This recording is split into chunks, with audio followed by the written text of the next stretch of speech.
ವೀಕ್ಷಕರೇ ನಮಸ್ಕಾರ. ತಮ್ಮ ಪರಿಚಯ ವಾಹಿನಿಗೆ ಸುಸ್ವಾಗತ. ಆತ್ಮೀಯರೇ, ಅಮಾವಾಸ್ಯೆ ಎಂದರೆ ನಮ್ಮ ಸನಾತನ ಹಿಂದೂ ಪಂಚಾಂಗದ ಪ್ರಕಾರ ಚಂದ್ರ ಸಂಪೂರ್ಣವಾಗಿ ಮರೆಯಾದಂತಹ ದಿನ. ಇದು ಪ್ರತಿ ಮಾಸದ ಕೃಷ್ಣ ಪಕ್ಷದ ಕೊನೆಯ ದಿನವಾಗಿರುತ್ತದೆ. ಪೌರ್ಣಿಮೆಯ ನಂತರ ಚಂದ್ರನ ಬೆಳಕು ಕಡಿಮೆಯಾಗುತ್ತಾ ಬಂದು ಕೃಷ್ಣ ಪಕ್ಷದ ಕೊನೆಯಲ್ಲಿ ಚಂದ್ರನೇ ಕಾಣಿಸದಂತಹ ದಿನವೇ ಅಮಾವಾಸ್ಯೆ. ಪ್ರತಿ ತಿಂಗಳಿಗೆ ಒಂದರಂತೆ ವರ್ಷದಲ್ಲಿ 12 ಅಮಾವಾಸ್ಯೆಗಳು ಬರುತ್ತವೆ. ವರ್ಷದಲ್ಲಿ ಬರುವ ಎಲ್ಲ 12 ಅಮಾವಾಸ್ಯೆಗಳಲ್ಲಿ ಕೆಲವು ಪ್ರಮುಖ ಅಮಾವಾಸ್ಯೆಗಳಿವೆ. ಇಂತಹ ಕೆಲವು ಬಹುಮುಖ್ಯ ಮತ್ತು ವಿಶೇಷ ಅಮಾವಾಸ್ಯೆಗಳ ಪೈಕಿ ಎಳ್ಳಮಾವಾಸ್ಯೆಗೆ ವಿಶೇಷವಾದ ಸ್ಥಾನವಿದೆ. ದಕ್ಷಿಣಾಯನದ ಮಾರ್ಗಶಿರ ಮಾಸದಲ್ಲಿ ಬರುವಂತಹ ಅಮಾವಾಸ್ಯೆಯನ್ನೇ ಎಳ್ಳಮಾವಾಸ್ಯೆ ಎಂದು ಕರೆಯಲಾಗುತ್ತದೆ. ರೈತಾಪಿ ಜನರು ಭೂಮಿಯ ಪೂಜೆಯನ್ನು ಮಾಡಲು ಮತ್ತು ಪಿತೃಗಳನ್ನು ಸಂತೃಪ್ತಿಗೊಳಿಸಲು ಎಳ್ಳಮಾವಾಸ್ಯೆ ಸುದಿನವೆನಿಸಿಕೊಳ್ಳುತ್ತದೆ. ಪ್ರಸ್ತುತ 2025 ಇಸವಿಯಲ್ಲಿ ಎಳ್ಳಮಾವಾಸ್ಯೆ ಡಿಸೆಂಬರ್ 19ನೇ ತಾರೀಕು ಶುಕ್ರವಾರದಂದು ಬಂದಿದೆ. ನಮ್ಮ ಈ ಪ್ರಸ್ತುತ ಸಂಚಿಕೆಯಲ್ಲಿ ಎಳ್ಳಮಾವಾಸ್ಯೆಯ ಪೌರಾಣಿಕ ಮಹತ್ವವೇನು, ಈ ದಿನ ನಾವು ಮಾಡಬೇಕಾಗಿರುವ ಪುಣ್ಯ ಕಾರ್ಯಗಳಾವುವು ಎಂಬಿತ್ಯಾದಿ ಕುತೂಹಲಭರಿತ ಮಾಹಿತಿಗಳನ್ನೆಲ್ಲ ಒಂದೊಂದಾಗಿ ತಿಳಿದುಕೊಳ್ಳೋಣ. ಎಳ್ಳಮಾವಾಸ್ಯೆಯ ಪೌರಾಣಿಕ ಹಿನ್ನೆಲೆ. ಅಮಾವಾಸ್ಯೆಗಳು ನಮ್ಮ ಸನಾತನ ಹಿಂದೂ ಧರ್ಮದಲ್ಲಿ ಪೂರ್ವಜರಿಗಾಗಿ ಶ್ರಾದ್ದ, ತರ್ಪಣ ಮತ್ತು ದಾನ ಧರ್ಮಗಳನ್ನು ಮಾಡಲು ಅತ್ಯಂತ ಪ್ರಮುಖ ದಿನಗಳಾಗಿವೆ.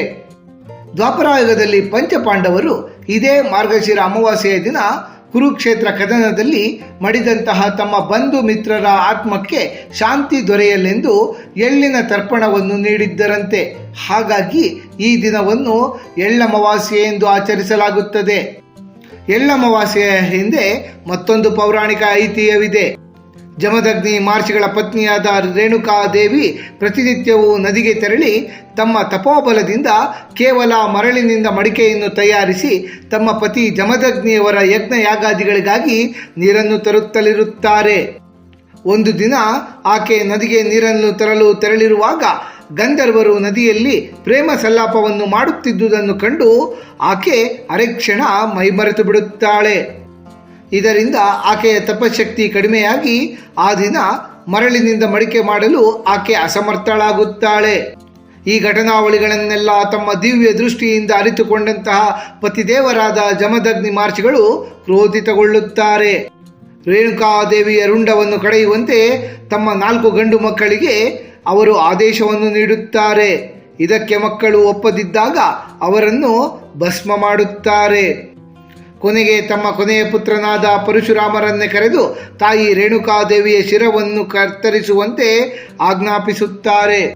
ತಂದೆಯ ಆಜ್ಞೆಯಂತೆ ಗುರು ಪರಶುರಾಮರು ತಾಯಿಯ ಶಿರವನ್ನು ಕಡಿದುರುಳಿಸುತ್ತಾರೆ.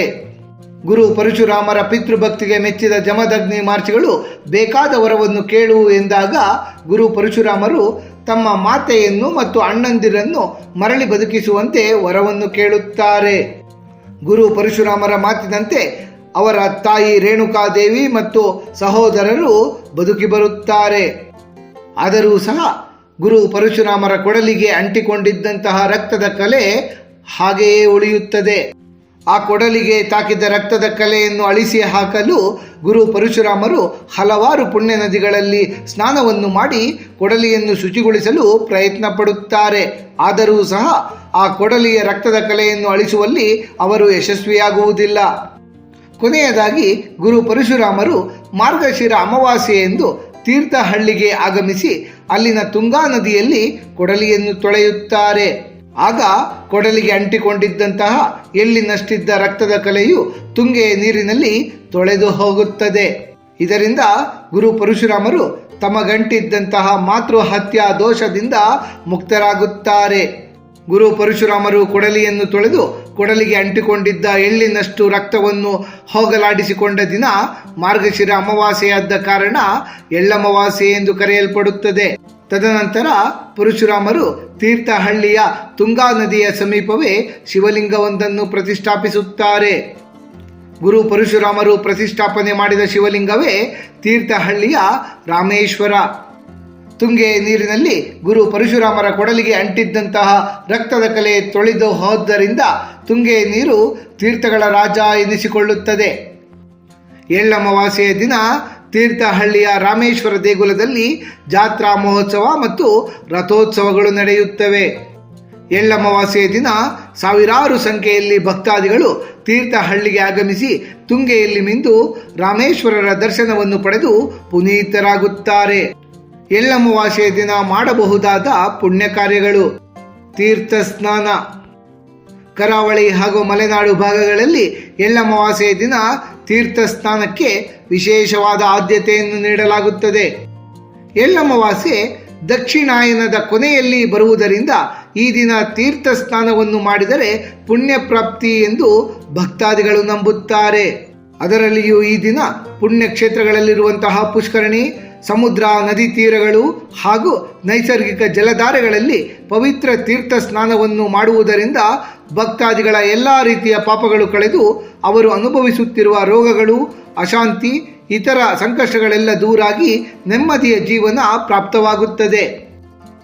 ಮುಖ್ಯವಾಗಿ ಈ ದಿನ ಸಮುದ್ರ ಸ್ನಾನವನ್ನು ಕೈಗೊಂಡು ಉಡುಪಿ ಸಮೀಪದ ವಡಬಾಂಡೇಶ್ವರ ದೇವಸ್ಥಾನದಲ್ಲಿ ಬಲರಾಮ ದೇವರ ದರ್ಶನವನ್ನು ಮಾಡುವುದರಿಂದ ಒಳ್ಳೆಯದಾಗುತ್ತದೆ ಎಂಬ ನಂಬಿಕೆ ಇದೆ. ಈ ದಿನ ಸಮುದ್ರ ಸ್ನಾನವನ್ನು ಕೈಗೊಂಡರೆ ಚರ್ಮರೋಗ ನಿವಾರಣೆಯಾಗುತ್ತದೆ ಎಂಬ ಅಚಲ ನಂಬಿಕೆ ಭಕ್ತ ಜನರಲ್ಲಿದೆ. ಪೂರ್ವಜರಿಗೆ ಶ್ರಾದ್ದ ಕಾರ್ಯ. ದ್ವಾಪರಾಯುಗದ ಮಹಾಭಾರತ ಕಾಲದಲ್ಲಿ ಪಾಂಡವರು ಯುದ್ಧದಲ್ಲಿ ಮಡಿದ ಬಂಧುಗಳಿಗಾಗಿ ತರ್ಪಣವನ್ನು ಬಿಟ್ಟ ದಿನವಾದ್ದರಿಂದಲೇ ಎಳ್ಳಮಾವಾಸ್ಯೆಯ ದಿನ ಶ್ರಾದ್ದ ಕಾರ್ಯಗಳನ್ನು ಮಾಡುವ ಪರಿಪಾಠವಿದೆ. ಇದರಿಂದ ಪಿತೃಗಳ ಆಶೀರ್ವಾದ ನಮಗೆ ದೊರೆತು ಕುಟುಂಬದ ಯೋಗಕ್ಷೇಮಕ್ಕೆ ಒಳಿತಾಗುತ್ತದೆ. ಪಿತೃದೋಷದಿಂದ ಬಳಲುತ್ತಿರುವವರು ಈ ದಿನ ತರ್ಪಣವನ್ನು ನೀಡುವುದರಿಂದ ಪಿತೃದೋಷದಿಂದ ಮುಕ್ತಿಯನ್ನು ಪಡೆದುಕೊಳ್ಳಬಹುದು. ಎಳ್ಳು ದಾನ. ಎಳ್ಳಿಗೆ ಪಾಪಗಳನ್ನು ನಾಶಪಡಿಸುವಂತಹ ಶಕ್ತಿ ಇದೆ ಎಂದು ನಂಬಲಾಗುತ್ತದೆ. ಹಾಗಾಗಿಯೇ ಎಳ್ಳಮಾವಾಸ್ಯೆಯ ದಿನ ಎಳ್ಳು ದಾನವನ್ನು ಮಾಡಲಾಗುತ್ತದೆ. ಹೀಗೆ ಮಾಡುವುದರಿಂದ ಪಾಪಗಳು ನಾಶವಾಗುತ್ತವೆ ಎಂಬ ನಂಬಿಕೆ ಇದೆ.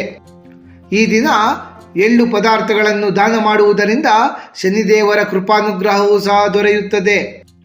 ರೈತರ ಆಚರಣೆ. ವಿಶೇಷವಾಗಿ ಉತ್ತರ ಕರ್ನಾಟಕದ ಭಾಗದಲ್ಲಿ ರೈತಾಪಿ ವರ್ಗದ ಜನರು ತಮಗೆ ಉತ್ತಮವಾದ ಇಳುವರಿಯನ್ನು ಕೊಟ್ಟ ಭೂಮಿ ತಾಯಿಗೆ ಧನ್ಯವಾದವನ್ನು ಹೇಳುವ ದಿನವಾಗಿಯೇ ಎಳ್ಳಮಾವಾಸ್ಯೆಯನ್ನು ಆಚರಿಸುತ್ತಾರೆ. ಈ ದಿನ ರೈತಾಪಿ ವರ್ಗದ ಜನರು ತಮ್ಮ ಜಮೀನಿನಲ್ಲಿ ಎಲ್ಲೆಡೆ ಎಳ್ಳು ಹಾಗೂ ಬೆಲ್ಲವನ್ನು ಚಿಮ್ಮುತ್ತಾರೆ. ಈ ಎಳ್ಳು ಬೆಲ್ಲವೇ ಜಮೀನಿನಲ್ಲಿರುವಂತಹ ಎರೆಹುಳುಗಳಿಗೆಲ್ಲ ಆಹಾರ ಎಂದು ಹೇಳಲಾಗುತ್ತದೆ. ಅಷ್ಟೇ ಅಲ್ಲದೆ ಮನೆಗಳಿಂದ ವಿಶೇಷವಾದ ಭಕ್ಷ್ಯ ಭೋಜನಗಳನ್ನೆಲ್ಲ ತಯಾರಿಸಿಕೊಂಡು ಬಂದು ಕುಟುಂಬ ಮತ್ತು ಸ್ನೇಹಿತರೊಡನೆ ಸೇರಿ ಹೊಲಗದ್ದೆಗಳಲ್ಲಿ ಸಾಮೂಹಿಕವಾಗಿ ಊಟವನ್ನು ಸೇವಿಸುವಂತಹ ಪರಿಪಾಠವೂ ಸಹ ಇದೆ. ದೇವಸ್ಥಾನಗಳಲ್ಲಿ ವಿಶೇಷ ಪೂಜೆ. ದೇವಸ್ಥಾನಗಳಲ್ಲಿ ವಿಶೇಷವಾಗಿ ಶನಿದೋಷ ನಿವಾರಣೆಗೆಂದು ಶನೀಶ್ವರರ ಮತ್ತು ಶಿವಪರಮಾತ್ಮರ ಆರಾಧನೆಯನ್ನು ಮಾಡಲಾಗುತ್ತದೆ. ಜೊತೆಗೆ ಈ ಸುದಿನ ಯಜ್ಞ ಯಾಗಾದಿಗಳನ್ನು ಕೈಗೊಳ್ಳುವುದು, ಗೋಪೂಜೆಯನ್ನು ಮಾಡುವುದು, ದಾನ ಧರ್ಮಾದಿಗಳನ್ನು ಮಾಡುವುದು, ಪ್ರಾಣಿ ಪಕ್ಷಿಗಳಿಗೆ ಆಹಾರವನ್ನು ನೀಡುವುದು, ಕುಲದೇವರ ಆರಾಧನೆ ಮಾಡುವುದು, ದೀಪಾರಾಧನೆ ಮಾಡುವುದೂ ಸಹ ವಿಶೇಷ ಫಲವನ್ನು ತಂದುಕೊಡುತ್ತದೆ. ಎಳ್ಳಮಾವಾಸ್ಯೆಯ ದಿನ ಏನೇನನ್ನು ಮಾಡಬಾರದು? ಎಳ್ಳಮಾವಾಸ್ಯೆಯ ದಿನ ತಾಮಸಿಕ ಆಹಾರಗಳಿಂದ ದೂರವಿರಬೇಕು. ಕೇವಲ ಸಾತ್ವಿಕ ಆಹಾರವನ್ನು ಸೇವಿಸಬೇಕು. ಸೂರ್ಯೋದಯದ ನಂತರ ದೀರ್ಘಕಾಲ ಮಲಗಿರಬಾರದು. ಮುಂಜಾನೆ ಬೇಗನೆ ಎದ್ದು ಸ್ನಾನವನ್ನು ಮಾಡಿ ಪೂಜೆಯನ್ನು ಸಲ್ಲಿಸಬೇಕು. ಎಳ್ಳಮಾವಾಸ್ಯೆಯ ದಿನ ದೂರದ ಊರುಗಳಿಗೆ ಪ್ರಯಾಣವನ್ನು ಮಾಡುವುದನ್ನು ತಪ್ಪಿಸಬೇಕು. ಕೂದಲು ಹಾಗೂ ಉಗುರುಗಳನ್ನು ಕತ್ತರಿಸಬಾರದು. ಮನೆಯಲ್ಲಾಗಲಿ ಅಥವಾ ಹೊರಗಡೆಯಾಗಲಿ ಜಗಳವಾಡುವುದನ್ನಾಗಲಿ ಮತ್ತು ಅಸಭ್ಯವಾಗಿ ವರ್ತಿಸುವುದನ್ನಾಗಲಿ ತಪ್ಪಿಸಬೇಕು. ಆತ್ಮೀಯರೇ, ಎಳ್ಳಮಾವಾಸ್ಯೆ ಸಮೀಪಿಸುತ್ತಿರುವಂತಹ ಈ ಸಂದರ್ಭದಲ್ಲಿ ಎಳ್ಳಮಾವಾಸ್ಯೆಯ ಕುರಿತಾಗಿ ಸಾಕಷ್ಟು ಮಹತ್ವದ ಮಾಹಿತಿಗಳನ್ನೆಲ್ಲ ತಿಳಿದುಕೊಂಡ ನಮಗೆಲ್ಲರಿಗೂ ಆ ಭಗವಂತನ ಕೃಪಾ ಕಟಾಕ್ಷ ಸದಾಕಾಲ ಇರಲೆಂದು ಕೋರಿಕೊಳ್ಳುತ್ತಾ ಈ ದಿನದ ಸಂಚಿಕೆಯನ್ನು ಮುಗಿಸುತ್ತಲಿದ್ದೇವೆ. ವೀಕ್ಷಕರೇ, ನಿಮಗೆ ಈ ವಿಡಿಯೋ ಇಷ್ಟವಾಗಿದ್ದಲ್ಲಿ ಲೈಕ್ ಮಾಡಿ, ಶೇರ್ ಮಾಡಿ ಮತ್ತು ಸಬ್ಸ್ಕ್ರೈಬ್ ಮಾಡಿ ಹಾಗೂ ಬೆಲ್ ಬಟನ್ ಒತ್ತುವುದನ್ನು ಮರೆಯಬೇಡಿ.